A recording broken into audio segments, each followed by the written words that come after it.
کہ ہر مرض کی دوا ہے صلی علی محمد، جو مرض لا دوا ہے صلی علی محمد۔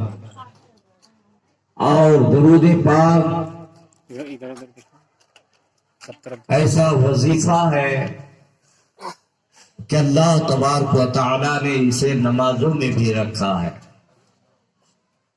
انسان 4 رکعت کی نماز پڑھتا ہے تو اس میں 1 مرتبہ درود پاک پڑھنا اس کے لیے ضروری ہے۔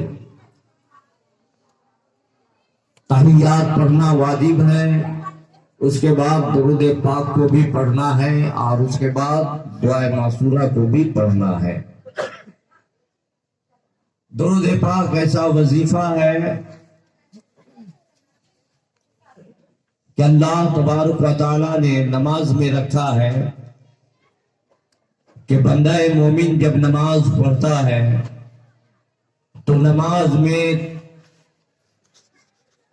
قاعدہ اخیرہ ہو، قاعدہ اولا ہو۔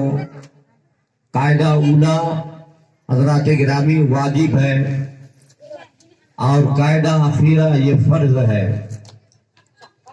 حضرات گرامی اگر کوئی قاعدہ اولا میں اگر اپنے نبی پاک صلی اللہ تعالی علیہ وسلم پر درود پاک نہیں پڑھتا ہے تو اس کا قیام، ثنا، سورہ فاتحہ، قرات، رکوع، سجود، یعنی جو کچھ بھی نماز کے ارکان ہے، تمام نماز کے ارکان کو ادا کرنے کے بعد اگر پیارے مصطفیٰ کے بارگاہ میں سلام نہیں پڑھتا ہے تو اس کی نماز بیکار ہو جاتی ہے۔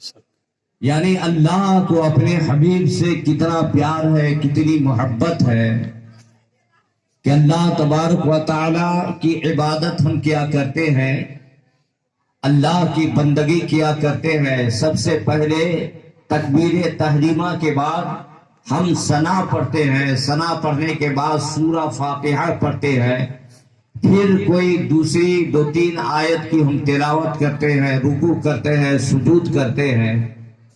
لیکن تحیات جو اللہ کی ثنا ہے، اللہ کی تعریف ہے، صرف اس کو پڑھ لینے سے ہماری نماز مکمل نہیں ہو سکتی ہے۔ سورہ فاتحہ پڑھ کر ہم کوئی اور سورہ ہم ملاتے ہیں، ہماری نماز مکمل نہیں ہو سکتی ہے۔ سجدہ اتنی فضیلت پر حامل ہے کہ تمام ارکان میں سب سے زیادہ فضیلت اگر کسی کے ہے تو وہ سجدے کی ہے۔ انسان جب قیام کرتا ہے تو اللہ کے قریب ہوتا ہے، رکوع کرتا ہے تو اور قریب ہو جاتا ہے، اور جب سجدہ کرتا ہے تو بالکل اللہ کے قریب ہو جاتا ہے۔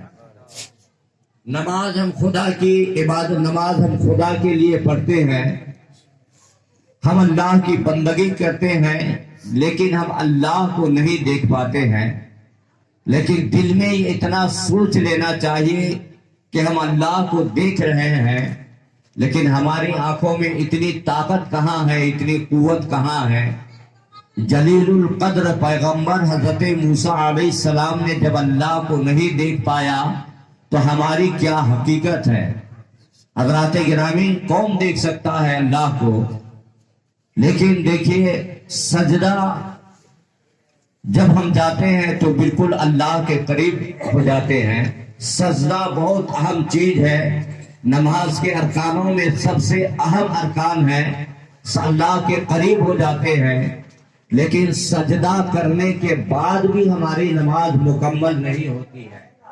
ہم نے قیام کیا، رکوع کیا، سجدہ کیا، ثنا پڑھی، سورہ فاتحہ کی تلاوت کی، اس کے بعد بھی ہماری نماز مکمل نہیں ہو سکتی ہے۔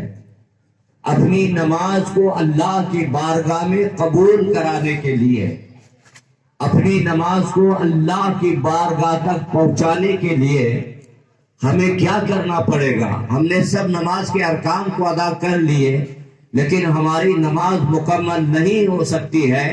نماز ہماری اس وقت مکمل ہوگی جب ہم اللہ کے پیارے حبیب پر جب ہم درود و سلام پڑھ لیں گے، اللہ کے نبی کی بارگاہ میں جب ہم سلام پڑھ لیں گے تبھی جا کر ہماری نماز مکمل ہو سکتی ہے۔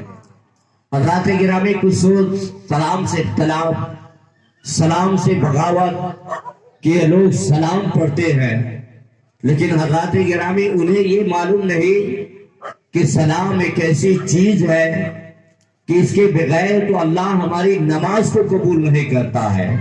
اللہ کی تعریف ہم نے کر لیا، سورہ فاتحہ قرآن عظیم کہ ہم نے جو سورہ فاتحہ پڑھی ہے، حضرات گرامی اس کو بھی پڑھا، رکوع سجود بھی کیا، لیکن ہماری نماز مکمل نہیں ہوئی، یعنی اللہ کی بارگاہ میں قبول نہیں ہوئی۔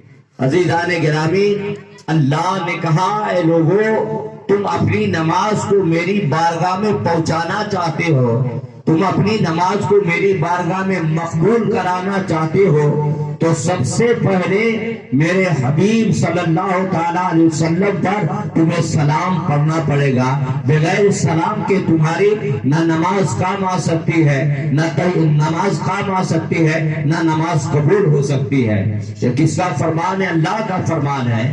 حضرات، اور نماز میں ہمیں تحیات پڑھنا ضروری ہے، اور تحیات میں ہم حضرات تمام ارکان کے بعد، ثنا پڑھنے کے بعد، سورہ فاتحہ پڑھنے کے بعد، پھر جو ہے آخر میں ہم جب بیٹھتے ہیں تشہد کے لیے، تو ہم پہلے اپنے آقا صلی اللہ تعالی علیہ وسلم پر سلام پڑھ لیا کرتے ہیں، اپنے نبی کو سلام کر لیتے ہیں، السلام علیکہ یا ایھا النبی۔ عزیزان گرامی، حضرات نبی کو حاضر جان کر ہم سلام کرتے ہیں، ایھا النبی السلام علیکہ یا ایھا النبی بول کر ہم اپنے آقا کو سلام بھیجا کرتے ہیں۔ اب پیارے آقا صلی اللہ تعالیٰ علیہ وسلم کے بارگاہ میں سلام پڑھ لیا، تو پھر اللہ کا حکم ہوا، اے میرے بندو، تم نے میرے نبی پر تو سلام پڑھ لیا، لیکن سنو، میرے نبی کے آل پر بھی درود و سلام پڑھ لو، میرے نبی کے آل پر بھی درود و سلام پڑھ لو۔ پھر ہم نبی کے آل اولاد پر درود پاک پڑھا کرتے ہیں، اللہم صلی علی محمد وعلی آل محمد۔ عزیزان گرامی، پھر جا کر تحیات جب ہم نماز پڑھتے ہیں تو حضرات گرامی ہماری نماز قابل قبول کو پہنچ جاتی ہے۔ اور پھر جب درود پاک پڑھ لیتے ہیں تو حضرات گرامی درود پاک پڑھنے کے بعد ہم کیا کرتے ہیں؟ دعائے معصورہ پڑھتے ہیں، اللہم اغفر لی ولوالدی وللمؤمنین یوم یقوم الحساب۔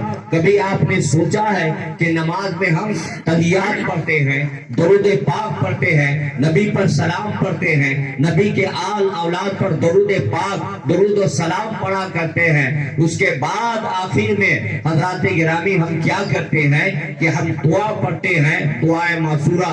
یہ دعائے معصورہ کیا ہے حضرات گرامی؟ کبھی آپ نے سوچا ہے؟ دعائے معصورہ یہ ہے کہ ہم اپنے مرحومین کے لیے، اپنے باپ دادا کے لیے، اپنے والدین کے لیے ہم اللہ کی بارگاہ میں درود پاک پڑھنے کے بعد ہم دعائے معصورہ پڑھتے ہیں، اور دعائے معصورہ میں ہم اپنے ماں باپ کے لیے، اپنے خاندان والوں کے لیے، کل مومنین مومنات کے لیے ہم دعا کیا کرتے ہیں۔ معلوم ہوا کہ درود پاک پڑھنے سے، درود پاک پڑھ کر، درود پاک کا وظیفہ پڑھ کر جو انسان دعا کرتا ہے اس کی دعا قبول ہو جاتی ہے۔ اس لیے اللہ رب العزت نے نبی کے سلام کے بعد بیچ میں درود پاک کو رکھا ہے، تاکہ اس کے بعد تم دعا کرو گے اپنے ماں باپ کے لیے، اپنے مرحومین کے لیے، اللہ درود پاک کی برکت سے تمہاری دعا کو قبول فرمائے گا اور تمہارے ماں باپ کے گناہوں کو بخش دے گا۔ سبحان اللہ۔